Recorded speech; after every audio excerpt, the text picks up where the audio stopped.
Sir आपसे जानना चाहूँगी कि ऑस्टियोपोरोसिस क्या है और ख़ासकर ये महिलाओं में ज़्यादा क्यों होता है, इस बारे में हम जानना चाहेंगे। देखिए पहले हम ये जानें कि ऑस्टियोपोरोसिस क्या है। ऑस्टियोपोरोसिस मीन्स कि हड्डी की कमजोरी। हड्डी मीन्स ऑस्टियो, और उसमें जैसे एक आपने पेड़ा देखा होगा, आज बिहार में बहुत कॉमन है पेड़ा, और एक बतासा। पेड़ा को अगर आप दबाएंगे तो नहीं दबेगा, लेकिन उसी साइज़ के बतासा को अगर दबाएंगे तो उसी फोर्स में कुरकुरा टूट जाएगा। आप इमेजिन कीजिए एक नॉर्मल बोन, जैसे हमारे बगल में मैडम बैठी है, इनका जो हड्डी है वो पेड़ा है, और एक इनकी दादी का जो हड्डी है वो बतासा है, इसीलिए वो दब जाता है। और ये ऐसा क्यों होता है? 20 वर्ष की आयु तक लड़कों में और 18 साल की आयु तक लड़कियों में नई हड्डी बनाने की प्रक्रिया चलती रहती है, और 20 साल के बाद ये प्रक्रिया, नई हड्डी बनाने की प्रक्रिया बंद हो जाती है। ये आपका पूंजी हुआ। आप जो पूंजी 20 साल में पाते हैं लड़के और 18 साल में लड़की, ये पूंजी हुई हड्डी की। ये अनदर 10 साल तक इसका थोड़ा नया सेल्स बनता है, पुराना सेल मर जाता है, नया सेल बनता है, पुराना सेल। ये रिजर्व बैंक ऐसा पुराना नोट हटा के नया नोट देते हैं। ये 30 साल तक चलता है। आफ्टर द एज ऑफ 30 ये जो पुराने नोट और नए नोट का बदलाव है, उसका कुछ बैलेंस गड़बड़ा जाता है, और इससे क्या होता है कि पुराने हड्डियों का खात्मा और नई हड्डियों के बनने की प्रक्रिया में कमी होने लगती है। ये मर्द में भी औरत में भी।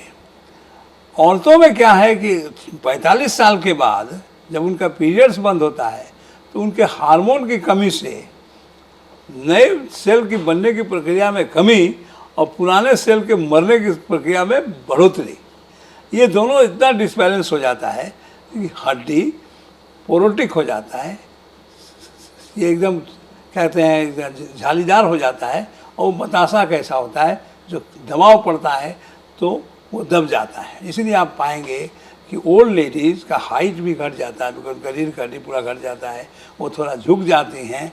ये सब इसी के चलते होता है कि उनकी हड्डी धीरे धीरे पतली होती चली जाती है। अब ये ऑस्टियोपोरोसिस अगर है तो इसको हम कैसे रोकेंगे? सबसे पहला तो जानना चाहिए कि ऑस्टियोपोरोसिस एक नॉर्मल ऑर्गेनिक या बायोलॉजिकल प्रोसेस है। इसको हम रोक नहीं सकते, लेकिन इसकी रोकथाम के लिए कुछ कोशिश कर सकते हैं। फॉर एग्जाम्पल कि जैसे ही आप जो पूंजी आपकी है, दैट इज़ 20 साल की उम्र तक बच्चों को पौष्टिक आहार, फुल विटामिन डी, ये सब चीज़ मिलना चाहिए, ताकि उसका जो बेसिक जो बोन मास है वो इतना रहे कि 30 साल की उम्र तक गिरते गिरते भी वो एक लिमिट पर आ जाए। अगर एकदम इतना ही पूंजी रहेगा तो तुरंत ख़त्म हो जाएगा। तो वो एक बहुत इम्पॉर्टेंट है कि स्वस्थ आहार, एक्सरसाइजेज और विटामिन डी की कमी ना होने दें। ये सब कर करके हम हड्डी की मात्रा को प्रॉपरली रखें। 30-35 साल के बाद हम इतना कैल्शियम लें कि हमारा कैल्शियम की कमी हमारे शरीर में नहीं हो। विटामिन डी और कैल्शियम दोनों एक दूसरे का दोस्त है। अगर विटामिन डी नहीं रहेगा तो कैल्शियम एब्जॉर्ब नहीं होगा। आप कैल्शियम किलो के भाव से खा लीजिए कि विटामिन डी अगर नहीं रहा तो नहीं होगा। आज के हमारे युवा मोबाइल के चक्कर में, कंप्यूटर के चक्कर में और एसी के चक्कर में हम लोग धूप में जाते ही नहीं हैं, और धूप में नहीं जाते हैं तो हमारा जो विटामिन डी की मात्रा है हमारे शरीर में वो एकदम कम जाती है। हमारे पास तो बहुत से ऐसे युवा आते हैं, युवतियाँ आती हैं जो 30-32 साल की उम्र में उनका विटामिन डी नॉर्मल से बहुत नीचे रहता है, तो ओबियसली उनके शरीर में नई हड्डी बनाने की प्रक्रिया में कमी हो जाती है। तो जो चीज़, जो मैनिफेस्टेशन इनको 50 साल में होना चाहिए वो 45 साल में शुरू हो जाता है। तो ऑस्टियोपोरोसिस अगर हो गया तो उसका बचाव कैसे किया जाए? तो एक टेस्ट होता है, उसका नाम है बोन मिनरल डेंसिटी, BMD। वो एक स्पेशल मशीन है जिससे कि टेस्ट होता है, और हम दवा देते हैं जिससे कि आपका हड्डी के ख़राब होने की प्रक्रिया में कमी आए या नई हड्डी की बनने की प्रक्रिया में तेज़ी आए, और इस तरह से जो डिसबैलेंस है उसको कम करें। अगर नहीं करेंगे तो क्या होगा? तो आप बूढ़ी लेडीज चाहे बूढ़ा आदमी लोग को दिखेगा, एक आग थोड़ा ठोकर लगेगा, गिर गए, हड्डी टूट गया। मीन्स कि उनका हड्डी इतना ब्रिटल हो जाता है कि थोड़ा भी चोट लगेगा तो टूट जाता है।